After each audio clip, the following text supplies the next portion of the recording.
चलो चलते हैं, हम शुरू करते हैं हम अपने जो दूसरा चैप्टर है उसका दूसरा टॉपिक। तो हमने बोला था कि हमने बात की अभी तक कि हम लीनियर मेजरमेंट क्या करते हैं और कौन कौन से इंस्ट्रूमेंट्स यहाँ पे इस्तेमाल होते हैं। उसके बाद हम देखेंगे जो हमने प्रिंसिपल ऑफ सर्वेइंग पे बात की थी उसी पे हम बात करेंगे। अभी तो देखते हैं उसको।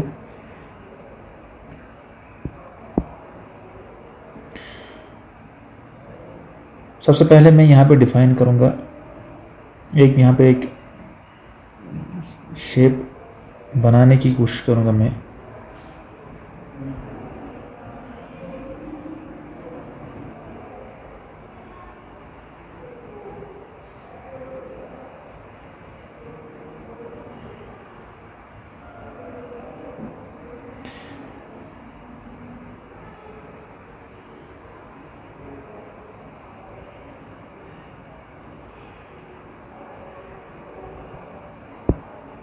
देखिए ये जो यहाँ पर ये कंट्रोल पॉइंट्स है मेरे,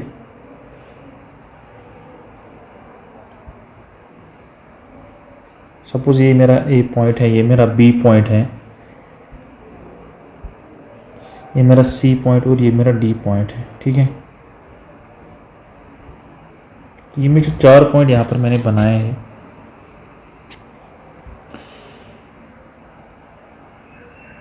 इनको मैं नाम देता हूँ मेन स्टेशन। क्या देता हूँ नाम? इनको मैं नाम देता हूँ मेन स्टेशंस। क्या देता हूँ नाम? Main stations. मेन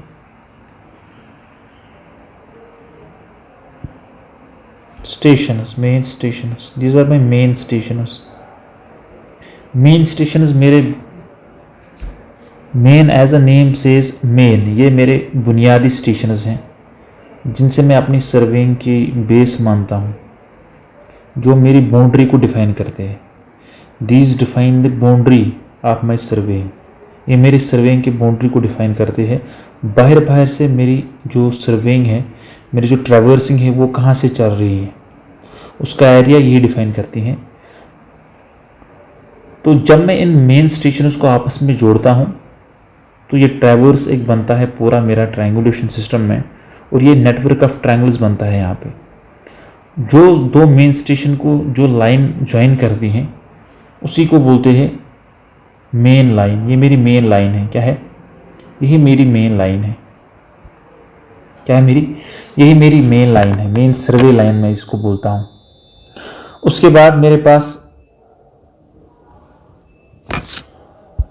पास क्या है कि थोड़ी सी ब्राइटनेस यहाँ पे कम हुई, एक सेकंड में इसको अच्छे से। तो यहाँ पर ये मेन सर्वे लाइन होगी, ये मेरी मेन सर्वे लाइन्स है, सर्वे लाइन्स।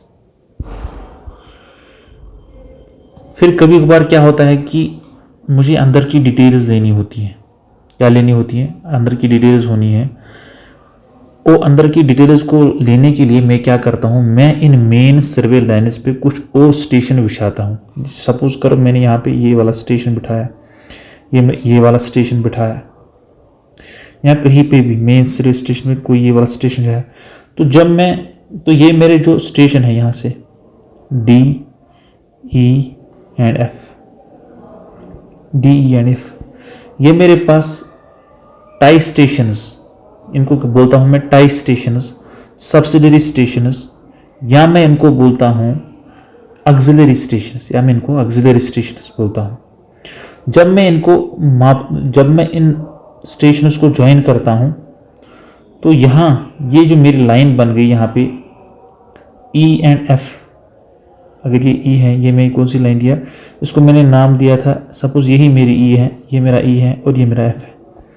तो ये EF जो लाइन बन गई है, ये मेरे पास वो लाइन बनी है जिसको मैं कहता हूँ टाई लाइन, सब्सिडरी लाइन और ऑक्सिलरी लाइन। ठीक है, ये इंटीरियर डिटेल्स, फॉर एग्जाम्पल मुझे यहाँ कहीं से कोई डिटेल्स लेनी है, कोई ऑफसेट लेना है, यहाँ से ऑफसेट लेना है कोई, इस बिल्डिंग से इसके ऊपर ये लेंथ डिटरमाइन करनी है, ये मुझे यहाँ पे कोई कॉर्नर की लेंथ मापनी है। तो इंटीरियर डिस्टेंसेस को लेने के लिए मैं इन स्टेशंस का होना लाजमी है मेरे इस ट्रैवर्स में, मेरे इस सर्वेइंग के केस में। उसके बाद जो सबसे बड़ी लाइन यहाँ पे लगभग एक सबसे बड़ी लाइन होती है मेन सर्वे लाइन में, और वो मैं वहाँ से पास करता हूँ जहाँ से अप्रॉक्सीमेटली मेरा जो सरफेस वो लेवल हो। तो वो लगभग 2 हिस्सों में मेरे सर्वेइंग को डिवाइड करता है। वो यहाँ पे मैंने ये वाली लाइन दी है, that is called the base line. ये बेस लाइन है, बेस लाइन, तो ये बुनियादी लाइन है, दिस कॉल्ड द बुनियादी लाइन। ये बेस लाइन इसको इसलिए कहा जाता है कि इस पे जो मेरा नेटवर्क है वो खड़ा है, और ये बेस लाइन लगभग मेरे इस पूरे सर्वेइंग को 2 हिस्सों में बांटता है, अप्रॉक्सीमेटली 2 हिस्सों में बांटता है, ठीक है। और ये लॉन्गेस्ट मेन लाइन होती है, लॉन्गेस्ट मेन लाइन होती है। और इसको मापने के लिए अगर मुझे टेप से मापना है तो मैं इसको मोस्ट प्रिसाइज जो मेरे पास इनवार टेप है उससे इसको मापने की कोशिश करूँगा। अगर मैं इन इंस्ट्रूमेंट्स की बात करता हूँ, अगर मेरे पास उससे बड़े अच्छे इंस्ट्रूमेंट हैं, हाईली सोफिस्टिकेटेड चीज़ें हैं, तो मैं उनसे मापूंगा। तो अभी हम बात कर रहे हैं इन चीज़ों की। फॉर एग्जाम्पल मेरे पास टेप है, क्लोथ लिनन टेप है मेरे पास, मेटेलिक टेप है मेरे पास, इनवार टेप है मेरे पास, चेन है मेरे पास। तो मैं इसको प्रेफर करूँगा कि मेरे पास इनवार टेप हो जिससे मैं इसको आराम से अच्छे से मापूँ, ठीक है। उसके बाद मेरे पास कुछ ऐसी चीज़ें आती हैं जिनको मैं ऐसे ही बनाता हूँ। क्या बनाता हूँ? ऐसे ही मतलब कि मैं कुछ और लाइनें लेता हूँ। सपोज मैंने यहाँ पे एक लाइन ली, यहाँ से मैंने लाइन ली, इसको मैंने नाम लिखा G, इसको मैंने नाम लिखा H। यहाँ से मैंने एक और लाइन ली FJ फॉर एग्जाम्पल। तो इनको मैं बोलता हूँ चेक लाइन। क्या बोलता हूँ? Check line. चेक लाइन, ये चेक लाइन्स हम क्यों बनाते हैं? देखो, मैं तो ये अपने प्लान पे बनाता हूँ। मैंने पूरा नेटवर्क पहले कहाँ पे मापा? मैंने पूरा नेटवर्क पहले ग्राउंड में मापा और उसको अपने ड्राइंग शीट पे बनाता गया। मैंने कुछ स्केल का इस्तेमाल करके इनको बना लिया। तो अब मेरी जो पूरी नेटवर्क बनी, मैंने एक लाइन खुद से खींची प्लान पे, यहाँ से दूसरी भी खींची। तो फिर मैं गया साइड पे, मैं साइड पे ही खड़ा हूँ। मैंने उनको बोला कि आप इस वाली डायमेंशन को मापो, साइड पे ऑन ग्राउंड पे मापो। उन्होंने जब इसका मेजरमेंट किया तो अगर वो मेरे प्लान के हिसाब से वो ग्राउंड पे मैच हुई, अगर वो इसके हिसाब से मेरे ग्राउंड पे मैच हुई, फॉर एग्जांपल ये मुझे आता है यहाँ पे 50 सेंटीमीटर सपोज करो, और सपोज करो कि मैंने यहाँ पे 50 सेंटीमीटर जब मैंने किया तो सपोज करो मैंने लिया था 1 सेंटीमीटर 1 मीटर के बराबर मैंने स्केल का इस्तेमाल किया था। तो ग्राउंड में होना चाहिए मेरे पास से 50 मीटर। तो मैंने टेप लिया, मैंने मापा, सपोज वो एक्चुअली बराबर है। तो जब वो इससे मैच हो जाती तो मेरी जो सर्वेइंग है, मेरी जो ट्रैवर्सिंग है, मेरी जो ये सारी नेटवर्क हैं उसका चेक हो गया। तो इसीलिए इसको क्या बोला जाता है? इसलिए इसको बोला जाता है चेक लाइन। चेक लाइन मेरे को प्लॉटिंग के लिए, किसी भी इंफॉर्मेशन के लिए नहीं चाहिए होती है। यह आप याद रखिएगा। जो भी मैं कहता हूँ, जो भी बात मैं कहता हूँ, उसको आराम से आप लिखिएगा, अपने हिसाब से आप नोट बनाते जाएगा। तो इसी चेक लाइन को प्रूफ लाइन भी बोला जाता है। ये हमें accuracy, to check the accuracy of field work की एक्यूरेसी के लिए इसको बनाया जाता है, ठीक है। तो ऑफसेट्स, ये मेरे ऑफसेट्स हैं जो मैंने बोला था। ये ऑफसेट जो परपेंडिकुलर चीज़ें ली जाती है to take the interior details, उनको मैं ऑफसेट्स बोलता हूँ, ठीक है। तो ये सब इससे चीज़ें जो रिलेटेड थी वो मैंने यहाँ पे बता दिया आपको, और जो भी स्टेशन इसमें आते थे उनको भी मैंने बता दिया। उसके बाद हम चलते हैं, हमारे पास एक टर्म है दैट इज कॉल्ड चेनेज। देखिए, जब हम किसी भी ग्राउंड का ना चेनेज स्टार्ट करते हैं तो यहाँ से आप, फॉर एग्जांपल अगर मैंने यहाँ से स्टार्ट किया तो यहाँ से मैं चलता गया, मैंने चेन को यहाँ से लेता गया। फॉर एग्जांपल सपोज यही मेरे पास यहाँ तक एक चेन आती थी, यहाँ से दूसरी चेन, यहाँ से तीसरी चेन, जहाँ से मेरा ग्राउंड, मेरे हिसाब से जहाँ से जैसे मेरा ग्राउंड है। तो सपोज करो ये जो है इसको बोलता हूँ मैं पॉइंट ऑफ जीरो चेनेज। क्या बोलता हूँ? पॉइंट ऑफ जीरो चेनेज, जहाँ से मैं अपनी चेनेज को स्टार्ट करता हूँ। फिर मैंने एक चेन लिया, दूसरी चेन लिया, तीसरी चेन ली, तो मैं स्टार्टिंग पॉइंट से एंड पॉइंट तक गया। तो सपोज इसका मैंने यहाँ से मापते ये मेरी डिस्टेंस आई 5 किलोमीटर। तो मैं कहूँगा कि ये मेरी जो पॉइंट है, ये जो मेरा ये पॉइंट है, इसकी चेनेज जो है, इसकी चेनेज 5 किलोमीटर्स है या 5000 मीटर्स है, ठीक है, 500 मीटर है या 5 किलोमीटर है, 5000 मीटर्स है। तो मैं ये बोलूँगा उस टाइम पे कि ये चेनेज है। ये क्या है, चेनेज को मैं कैसे डिफाइन करता हूँ, it's a distance measured along the main survey line in the direction of progress of work. जो मेरे पास मेन सर्वे लाइन है, उस मेन सर्वे लाइन के उसी के ऊपर जो मैं डिस्टेंस मापता हूँ in the direction of progress of work, progress of work के डायरेक्शन में, उसी को मैं बोलता हूँ चेनेज, उसी को मैं बोलता हूँ चेनेज। आई समझ आपको? तो ये चेनेज का इस्तेमाल लीनियर मेजरमेंट में, सपोज मैंने यहाँ से किया था स्टार्ट, तो यहाँ से मैं स्टार्ट करता, यहाँ से स्टार्ट करता, फिर यहाँ से जाता along the main survey line, और मैं बोलता मेरी चेनेज इतनी हुई है। तो यही कंस्ट्रक्शन प्रोडक्ट सच एज मेरे पास रोड्स हो गया, रेलवेज हो गया, सीवर लाइन बिछानी है, तो इन टाइप ऑफ जहाँ पे लीनियर मेजरमेंट लेनी होती है तो वहाँ मैं चेनेज टर्म इस्तेमाल करता हूँ। तो चेनेज का मेरा मतलब ये होता है। तो जब मैं भी ये प्लॉटिंग करता हूँ, मैं ट्रैवर्स बनाता हूँ, तो मैं एक चीज़ का ध्यान रखता हूँ, मैं ये चीज़ ध्यान रखता हूँ कि जो भी मैं ट्रायंगल बनाऊँ, जो भी मैं ट्रैवर्सिंग करूँ, ये टिप ना, ये टिप मुझे ये ट्रायंगल के टिप्स आराम से बहुत ही अच्छे से विजिबल होना चाहिए, ये मुझे दिखने चाहिए आराम से, ग्राउंड पॉइंट्स मुझे दिखने चाहिए आराम से। तो यहाँ पे बात आती है कि जो भी आप स्टेशंस, जो भी आप ट्रायंगल्स के जो बाउंड्रीज हैं, उनके बाउंड्री के जो एंड मार्क्स हैं वो आपको विजिबल हैं कि नहीं है, वो आपको कैसे दिखते हैं। तो इसी कंसेप्ट के बेसिस यहाँ पे आते ही कुछ चीज़ें, जैसे कि हमारे पास आता है, आप जब ट्रायंगल बनाओगे तो वो वेल कंडीशनड ट्रायंगल होना चाहिए। Well conditioned triangle, well conditioned triangle यानी कि उसमें एक ऐसी कंडीशंस होनी चाहिए कि जहाँ आपके जो स्टेशंस हैं वो आपके विजिबल हो, वो अच्छे तरह से आपको दिखे, प्लॉटिंग के लिए वो आपसे अच्छे तरीके से विजिबिलिटी हो, ठीक है। आपके इंटरसेक्शंस ऐसे होने चाहिए कि वो दिखते हो। तो ये बात यहाँ पे आती है। तो यही देखा गया है कि जब मेरे पास ये देखा गया है, जब मैं सर्वे को बार बार फील्ड में करते हुए ये देखा गया है कि जब मेरा एंगल जो है वो 30 डिग्री से 120 डिग्री तक होता है, तो तब मेरे पास जो होते हैं, जो मेरे स्टेशंस हैं वो विजिबल होते हैं अच्छी तरीके से। तो आराम से मैं जो मुझे इंटरसेक्शंस हैं वो अचीव हो जाते हैं, क्लियर इंटरसेक्शंस आर अचीव्ड। तो बोला गया है कि ये कंडीशंस फुलफिल होनी चाहिए। और इसमें बोला गया है कि जो आपके इक्विलेटरल ट्रायंगल हैं वो मोस्ट अप्रोप्रिएट आपके वेल कंडीशनड ट्रायंगल है। अगर आपके पास इक्विलेटरल ट्रायंगल है, इक्विलेटर हो गया जिसके तीनों साइड बराबर हैं, जब आपके तीनों साइड बराबर है और एंगल इनके दरमियान है तो उनको बोला गया है कि ये वेल कंडीशनड ट्रायंगल है। तो equilateral triangle is considered by the well conditioned triangle. Well conditioned triangle हम कंसिडर करते हैं किसको, इक्विलेटरल ट्रायंगल को। इसके बाद देखा गया है कि अगर मेरे पास बेस एंगल आइसोसेलेस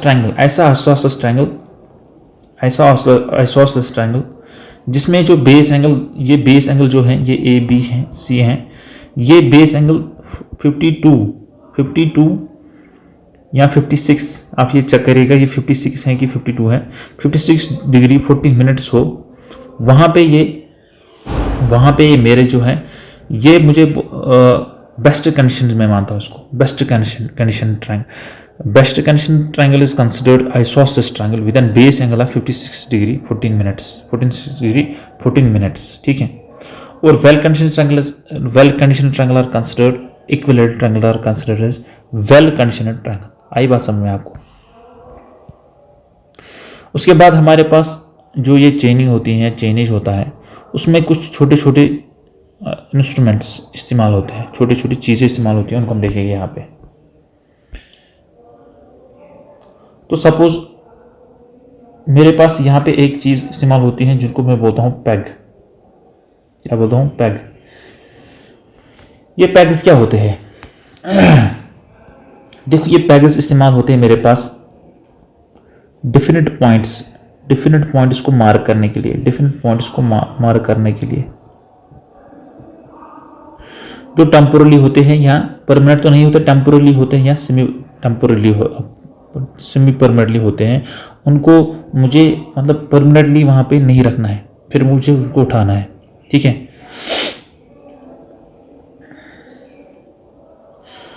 तो मैं क्या करता हूँ कि सपोज मुझे मैं जब सर्वे कर रहा था मैंने बोला था कि यहाँ पे पैग एक रखो, तो मैं रखता हूँ, मैं यहाँ पे कोई नेल वगैरह रखता हूँ, इसको मैं ऐसे रखता हूँ तो ये मुझे दिखना चाहिए इसका टॉप कम से कम। तो अमूमन जहाँ पे पर हमारे पास एक नेल टाइप होता है उसको हम बोलते हैं, वो हमारे पास उसकी डायमेंशंस 150 mm या 15 सेंटीमीटर होती हैं। तो इनको मैं उस डिफरेंट पॉइंट्स को मार्क करने के लिए बनाता हूँ जो मुझे टेम्पोरली या सेमी परमानेंटली चाहिए होते हैं। ठीक है, ये पैकेज का काम होता है। ये मेरा ग्राउंड है फॉर एग्जांपल, यहाँ से मैं सर्वे लाइन मेरी थी, तो मैंने बोला कि यहाँ पे आप मार्क एक रखो, इसको ज़मीन में दबाया तो ये मुझे एक मार्क रखा। जैसे मैंने एक यहाँ पे एक नेल रखा, तो ये मैं इनको पैग बोलता हूँ, pegs, this are called the pegs. ठीक है, उसके बाद दूसरा जो इस्तेमाल होता है यहाँ पे वो एरोज होते हैं। एरोज आपने देखे होंगे, सिंपली वो एक इसमें जो एरो टाइप ऐसे होता है, सर्विंग में आपने देखा होगा। फिर यहाँ पे इसका जो ये श्राप होता है, यहाँ से नीचे से एक श्राप होता है, जैसे अगर यहाँ से इतना है तो ये श्राप ताकि ग्राउंड में घुस जाए आराम से। ठीक है, ये जो इसका जो डाया होता है वो यहाँ से 50 mm होता है। ठीक है,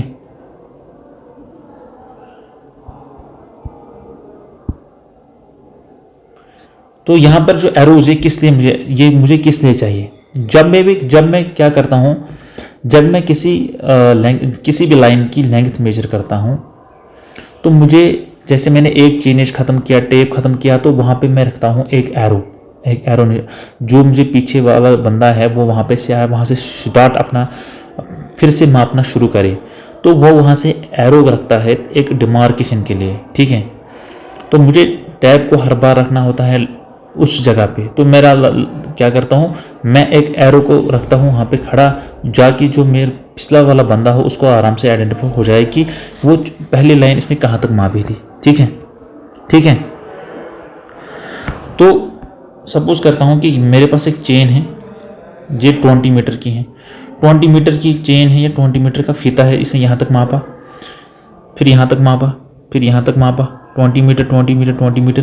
तो ये जो मुझे फॉलोवर है ये क्या करता है, ये इसको दबाता है पहले मेरा सर्वेयर, और ये फॉलोवर जो है ये इसको उठाता है। तो जितने भी उसके हाथ में लास्ट में सपोज 10 एरोज उसके हाथ में है, तो उसका मतलब ये है कि 10 चेन्स हमने मापी है आरबी, 10 चेन्स या 10, अगर मेरे पास 20 मीटर हर मैंने डिस्टेंस मापी थी तो यानी कि 200 मीटर इसने आर डिस्टेंस मापी है। ठीक है, तो ये एरोज का यहाँ पे काम होता है, और यहाँ से मुझे ये भी पता चलता है कि फॉलोवर के फॉलो होने से मुझे ये भी पता चलता है कि उसके हाथ में कितने एरोज आए हैं, तो ये मुझे डिस्टेंस का भी एक आइडिया देता है। ठीक है, उसके बाद मेरे पास रेंजिंग रॉड्स होती है। ये रेंजिंग रॉड्स मुझे बहुत ही ज़रूरी होती है यहाँ पे सर्विंग में, इनका अच्छे से इस्तेमाल होता है। यहाँ पे एक बहुत बड़ी लाइन है, पहले हम रेंजिंग की एक डिफिनेशन लिखेंगे। सपोज मेरे पास एक लॉन्ग सर्वे लाइन है और इसमें मुझे नंबर ऑफ पॉइंट्स को मार्क करना है या लोकेट करना है, नंबर ऑफ पॉइंट्स को मार्क करना है या लोकेट करना है। तो मैं वो किसकी मदद से करता हूँ, मैं वो रेंजिंग रॉड्स की मदद से करता हूँ, और इसी प्रोसेस को बोला जाता है रेंजिंग। सो रेंजिंग एक प्रोसेस है जिसमें मैं लोकेट करता हूँ मेरे अपने पॉइंट्स किसी भी एक सर्वे लाइन पे। ठीक है, दिस कॉल्ड इसी को बोलते हैं रेंजिंग या रेंजिंग आउट। रेंजिंग आउट कोई डिफरेंट टर्म नहीं है, इसको बोला जाता है रेंजिंग और रेंजिंग आउट। ठीक है, तो हमने डिफिनेशन ली यहाँ पे। तो यहाँ पे मैं क्या करता हूँ कि सपोज मैं यहाँ पर मैंने ये बहुत बड़ी रेंजिंग रॉड रखी यहाँ पे, फिर मैंने यहाँ पे रखी, फिर मैं अपनी इंटरमीडिएट रेंजिंग रॉड्स को ऐसे रखता हूँ। मैं इसको लेफ्ट या राइट बंदे को बोलता हूँ ऐसे मूव करना ताकि ये मुझे पैरेलल में दिखे, सारे पैरेलल में आने चाहिए। तो मैं कहूँगा कि मेरे जो चेनेज है, अब वो लगभग एक सीधे रास्ते में आ गए, वो they are in the straight line. तो रेंजिंग रॉड्स का मुझे ये काम होता है। तो ये लोकेट करते हैं मुझे intermediate points between the two main points. उनको go to locate the intermediate points जो मुझे उस स्ट्रेट लाइन पे आए इन एंड स्टेशन के दरमियान, ये उसका काम होता है, ये उसका काम होता है। तो ये जो रेंजिंग रॉड होती हैं, इसका आप चीज़ें लिखिएगा, कुछ रेंजिंग रॉड की कुछ चीज़ें लिखिएगा, आप इसको याद रखिएगा। तो ये 2 to 3 मीटर या कहीं पे 3 to 4 मीटर भी लिखा है, ये इसकी लेंथ होती है। और इसका जो डाया होता है 5 that is 30 mm, that is 30 mm। 3 metre में तो कोई शक नहीं, 3 मीटर तो होती ही है। तो इनमें जो अल्टरनेट हम रेड या वाइट लगाते हैं, ताकि इनकी विजिबिलिटी, हमें इनकी डिफ्रेंशिएशन भी हो और विजिबिलिटी भी हो। या वाइट और ब्लैक आपने देखा भी होगा, वाइट और ब्लैक का आपने देखा होगा आराम से। तो ये इनका अल्टरनेट हम बैंड्स बनाते हैं ताकि ये आराम से दिखे और डिफ्रेंशिएट हो जाए, ठीक है। इनका काम भी हमने बोल दिया, ठीक है।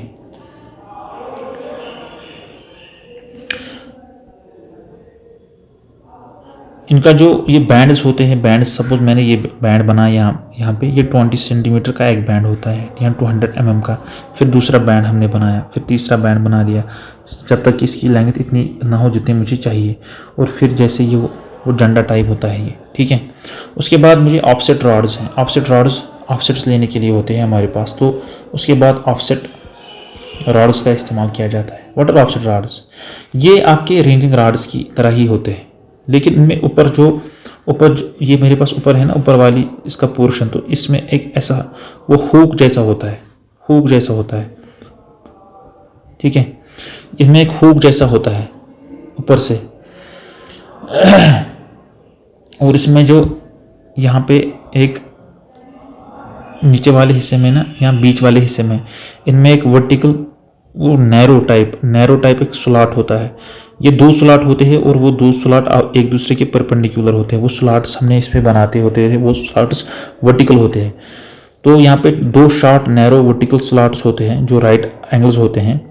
जो वो राइट एंगल्स इसलिए होते हैं कि मुझे अपनी जो ये किस लिए होते हैं, देखो ऑफसेट रॉड्स आपको पता ही है, हम अमूमन ऑफसेट जब लेते हैं तो वो राइट एंगल पे लेते हैं। तो राइट एंगल्स पे ये स्लॉट इसलिए होते हैं कि मुझे दिखे मैंने जो सर्वे लाइन डाली है, या मुझे अगर वो 90 पे रखने हैं तो वो 90 पे आए कि नहीं आए। जैसे मैं अपने डिफरेंट टाइप्स ऑफ स्टॉप्स पे रखता हूँ, वो जो अभी हम इसके बाद पढ़ेंगे। तो ये क्या होता है कि it's mainly used to align the offset line and measure the short offsets. ये अलाइन मुझे लगता है ऑफसेट लाइन को अलाइन करने में मदद देता है, और शॉर्ट छोटे ऑफसेट्स को मेजर करने के लिए मुझे लगता है, ठीक है। ये मुझे है, यहाँ से मैं चेन को पुल कर सकता हूँ आराम से, इसीलिए इसको ऊपर से एक हुक बना हुआ होता है। तो ये मेरी ऑफसेट रॉड है। उसके बाद मेरे पास राइट एंगल मापने के लिए मैं क्या करता हूँ, राइट एंगल्स मेजर करने के लिए मैं क्या करता हूँ, सबसे पहले जो इस्तेमाल होता है that is called cross staff. देखो नाम से ही आपको पता है क्रॉस स्टाफ है इसका नाम, क्रॉस स्टाफ। ये 2 चीज़ें होती हैं, या तो ये ओपन क्रॉस स्टाफ होगा, और यहाँ तो मेरे पास ये एक बंधा हुआ स्टाफ होगा जिसमें कहता हूँ फ्रेंच क्रॉस स्टाफ। ओपन नहीं होगा, आपको वो बंधा हुआ दिखेगा, वो अंदर से मतलब क्लोज्ड होगा वो। ये किस लिए होते हैं? सारे ऑफसेट्स लेने के लिए होते हैं, परपेंडिकुलर ऑफसेट्स लेने के लिए होते हैं। राइट एंगल्स आपके पास चेन लाइन के, फॉर एग्जांपल ये मेरी चेन लाइन है, ऑफसेट लेना है मुझे 90 डिग्री, तो ये मुझे ऑफसेट्स उसमें मुझे जो क्रॉस स्टॉप्स हैं, ये जो भी मुझे ये स्टॉप्स है उसमें इस्तेमाल होते हैं, ठीक है। तो ये सपोज ये मेरे पास एक ऐसे टाइप का होता है, आपने देखा होगा ऑलरेडी। फिर मुझे एक हॉरिजॉन्टल लाइन, और यहाँ पे मुझे फिर से एक वर्टिकल, ये मेरे पास होता है ओपन क्रॉस स्टाफ। और मेरे पास क्लोज्ड होता है, यहाँ पे क्लोज्ड शेप में होता है हमारे पास, और इसमें एक नैरो जैसे वो स्लॉट्स टाइप दिखते हैं, और ये पेंटागन या हेक्सागन की शक्ल में होता है नीचे भी, और ये ऐसा होता है। तो मैं यहाँ से देख के दूसरे डिफरेंट स्लॉट्स में देख के 90 डिग्रीज को माप सकता हूँ, ठीक है। उसके बाद मेरे पास होता है कि जो ओपन क्रॉस स्टाफ ही आपको खाली 90 डिग्रीज ऑफसेट अगर लेने हैं वो इसमें मदद करेगा, लेकिन इसमें जो है फ्रेंच क्रॉस स्टाफ में आप 45 डिग्रीज से लेके 135 डिग्री तक कोई भी एंगल ले सकते हो। That is the advancement over the open cross staff. ये फ्रेंच क्रॉस स्टाफ से आप और भी चीज़ें कर सकते हो। उसके बाद मेरे पास एडजस्टेबल क्रॉस स्टाफ होता है जिसको मैं एडजस्ट कर सकता हूँ। एडजस्टेबल क्रॉस स्टाफ, एडजस्टेबल, तो ये it is an adjustable, as name suggestion it is an adjustable cross staff. तो इसमें क्या होता है कि दो सिलेंडर्स होते हैं जो इक्वल डाई के होते हैं, उनको मैं एक के ऊपर एक बिठाता हूँ, एक के ऊपर एक बिठाता हूँ। पहले मैं एक सिलेंडर को यहाँ पे रखता हूँ, उसके ऊपर दूसरे को रखता हूँ, ठीक है, दूसरे को रखता हूँ। इस टाइप का मुझे होता है ये। तो ये जो है, ये जो ऊपर वाला सिलेंडर होता है इसको मैं रोटेट कर सकता हूँ नीचे वाले पे, ठीक है। तो इसमें डिग्रीज की मार्किंग होती है, डिग्रीज पे मार्किंग होती है इसमें, इसके सर्कमफ्रेंस में डिग्रीज की मार्किंग होती है 0 से। तो ये मुझे किसी भी एंगल पे मैं इसको सेट करता हूँ, ठीक है। तो जो मेरा अपर सिलेंडर है उसके ऊपर वर्नियर होती है और उसमें उसी के ऊपर पे स्लिट्स होती है। स्लिट्स ऐसी होती हैं ताकि ये आपको लाइन ऑफ साइट को प्रोवाइड करे, ठीक है। तो जो भी आप जिस एंगल में आप अपने चेन लाइन पे या सर्वे लाइन पे आप ऑफसेट लेना चाहते हो उसको आप उस लाइन पे, उस एंगल पे रख सकते हो, ठीक है। इसमें वर्नियर्स भी होते हैं आपके पास जिनको आप रीड करके, अपर सिलेंडर में आपकी वर्नियर्स होती हैं, उनको आप रीड करके देख सकते हो कि मैंने किस एंगल पे ये वाली जो मेरा स्टाफ, ये जो मेरा ऑफसेट है मैंने ले लिया। उसके बाद मेरे पास आते हैं उनके ऊपर एक advancement that is called the optical squares. Optical square, ये जो ऑप्टिकल स्क्वायर होते हैं ये प्रिंसिपल ऑफ ऑप्टिक्स पे काम करते हैं, प्रिंसिपल ऑफ ऑप्टिक्स पे काम करते हैं। हमारा ऑप्टिक्स में एक रूल है कि अगर मैं दो मिरर्स को कुछ एंगल पे थीटा पे रखूँगा और मैं एक मिरर पे अपनी एक मिरर पे उसको रिफ्लेक्ट करवाऊँगा, फिर दूसरे मिरर पे रिफ्लेक्ट करवाऊँगा, तो मुझे जो रिफ्लेक्टेड रे है वो उसका मुझे ये एंगल ऑफ डिविएशन वो 2 टाइम्स थीटा होगा। ये थीटा है कि आपने दो मिरर्स के ऊपर, फॉर एग्जांपल ये मुझे 2 मिरर्स हैं, इनमें ये थीटा एंगल है, तो फिर मैं ऐसी लाइन डालता हूँ, उसको मैं इसके ऊपर रिफ्लेक्ट करवाता हूँ, फिर इसको इसके ऊपर रिफ्लेक्ट करवाता हूँ, तो जो वहाँ से मुझे नेट रिजल्ट में लाइन मिलेगी उसका जो एंगल बनेगा वो 2 थीटा बनेगा। वो 2 is that of what was angle between the 2 mirrors, ठीक है। तो ऑप्टिकल स्क्वायर, पहली बात ऑप्टिकल स्क्वायर के बारे में हम लिखेंगे, ये एक स्मॉल होता है, स्मॉल पॉकेट इंस्ट्रूमेंट, या इसको अपने हैंड में या पॉकेट में रख सकते हो आराम से, जैसे घड़ी हमारे पास होती हैं। ये ज़्यादा होता है एक्यूरेट, इसमें मोर precision, more accurate then the both French cross staff और ओपन क्रॉस स्टाफ, ठीक है। इसमें हमारे पास 2 मिरर्स होते हैं और स्लॉट्स भी होते हैं, ठीक है। तो सपोज मेरे पास, मैंने यहाँ पे एक सर्कल बनाया, फिर मैंने इसको यहाँ से थोड़ा, तो यहाँ से नहीं हो रहा है,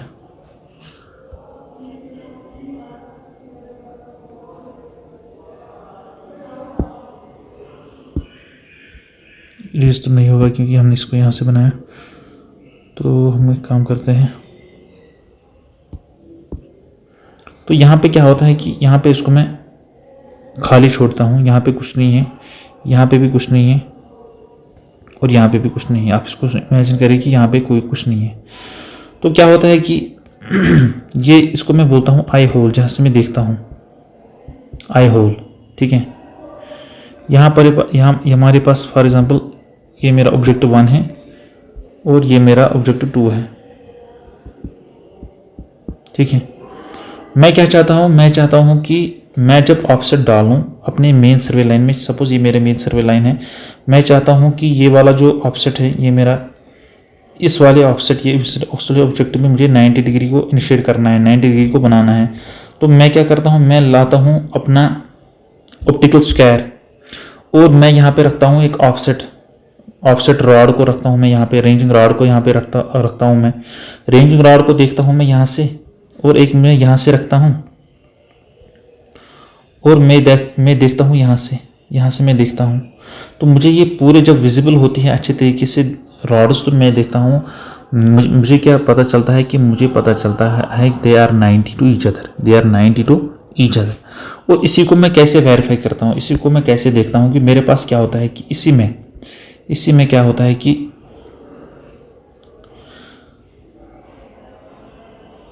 ये मेरा ऑब्जेक्ट है या मेरी ऑफसेट रॉड है, जहाँ से मुझे देखना है कि ये ऑफसेट रॉड मेरी 90 डिग्री पे है नहीं। सपोज यहाँ पे से एक रे ऑफ लाइट आई और मैंने यहाँ पे अपने मिरर को 45 डिग्री पे रखा था। टू व्हाट किस चीज़ को 45 डिग्री, यहाँ से मुझे दूसरा है, मैंने यहाँ पे एक और मिरर रखा था इस डायरेक्शन में 45 डिग्री पे, इस डायरेक्शन में 45 डिग्री पे।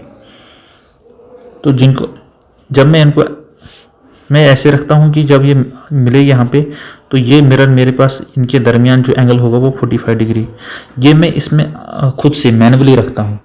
इन मिरर्स को यहाँ पे मैनुअली सेट किया जाता है, इसमें सेटिंग की ज़रूरत होती है। तो मैं इनको 45 रखता हूँ। इस मिरर को 2 मिरर होती है मेरे पास, 2 मिरर्स होती है मेरे पास। इस वाले मिरर को मैं बोलता हूँ H, क्योंकि मैं हॉरिजॉन्टल वाली लाइन पे है, इसको मैं ऐसे याद रख सकता हूँ। ये मेरी हॉरिजॉन्टल लाइन थी, इसके ऊपर है ये मेरा मिरर, तो इसमें मैंने H नाम रखा है, यानी कि हॉरिजॉन्टल मिरर। और इसको मैं बोलता हूँ वर्टिकल पे है ये I है, यानी कि इंडेक्स मिरर। तो 2 मिरर होती है मेरे पास, एक हॉरिजॉन्टल होती है, एक वर्टिकल होती है। हॉरिजॉन्टल वाले को मैं रखता हूँ नाम हॉरिजॉन्टल वाला, वर्टिकल को रखता हूँ मैं नाम क्या, index mirror. They are both at incline to each other at 45 degree, ठीक है।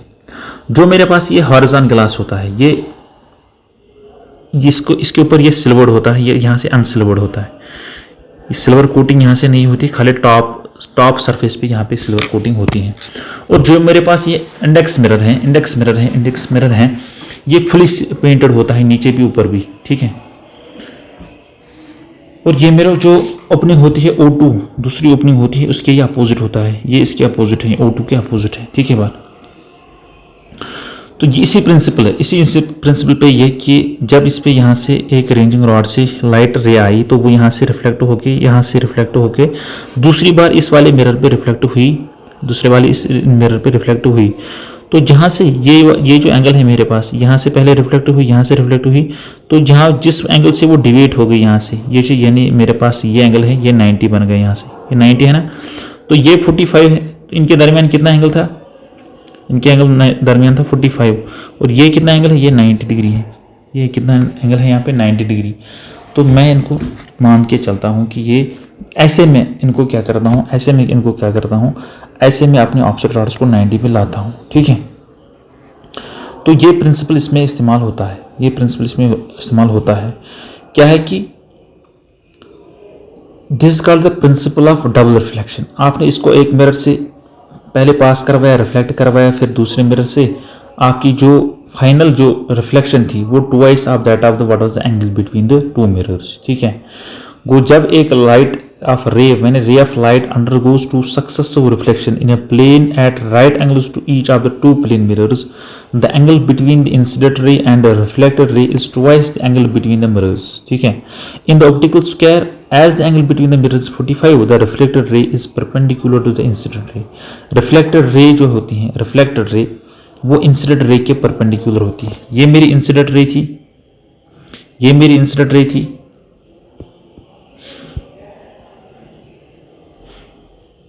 इंसिडेंट रे थी यहाँ से।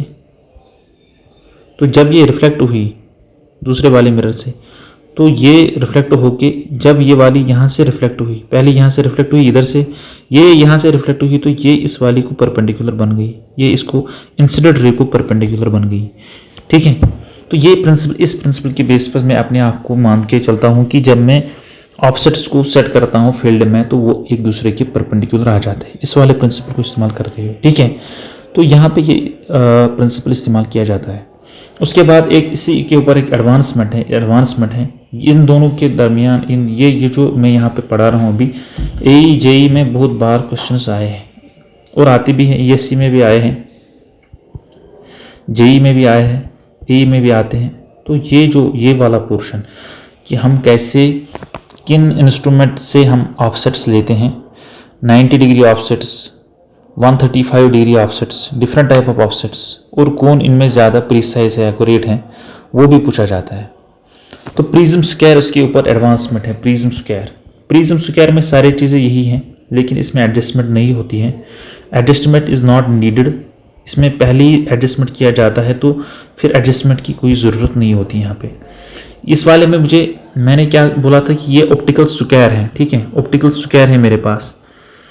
मेरे पास मिरर्स होते हैं इस्तेमाल, लेकिन इसमें जो होता है ये एक पेंटागोनल प्रिज्म का इस्तेमाल किया जाता है, पेंटागोनल प्रिज्म्स का इस्तेमाल किया जाता है, ठीक है, पेंटागोनल प्रिज्म्स का इस्तेमाल किया जाता है। बाकी ये इसका भी प्रिंसिपल यही है, डबल रिफ्लेक्शन की प्रिंसिपल पे काम करता है, डबल रिफ्लेक्शन की प्रिंसिपल पे काम करता है, और ये उससे ज़्यादा बेहतर है। एक प्रिंसिपल इनका सेम है, ठीक है, ठीक है।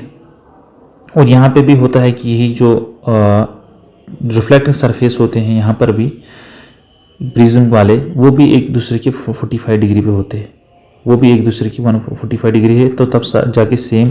ये मेरे पास यहाँ पे आई होल था, यहाँ पे मैं देखता हूँ आई होल, ये मेरे पास आई होल होता है, और ये मेरे पास रेंजिंग रॉड्स होती हैं। तो इनको मैं श्योरिटी करता हूँ कि ये दोनों मेरे पास 90 डिग्री पे हैं, और इनको मैं ऐसे श्योर करता हूँ, ठीक है।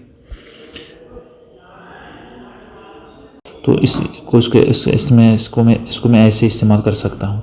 इसके बाद हम पढ़ेंगे कि कैसे रेंजिंग की जाती है। और रेंजिंग में अगर मेरी आउट ऑफ लाइन मेरी सर्वे लाइन है, तो उसको मैं एक लाइन में कैसे ला सकता हूँ, जिसमें हम रेंजिंग रॉड्स का इस्तेमाल करते हैं।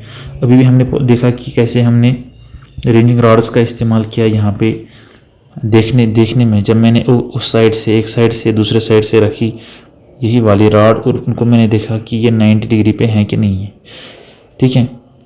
उसके बाद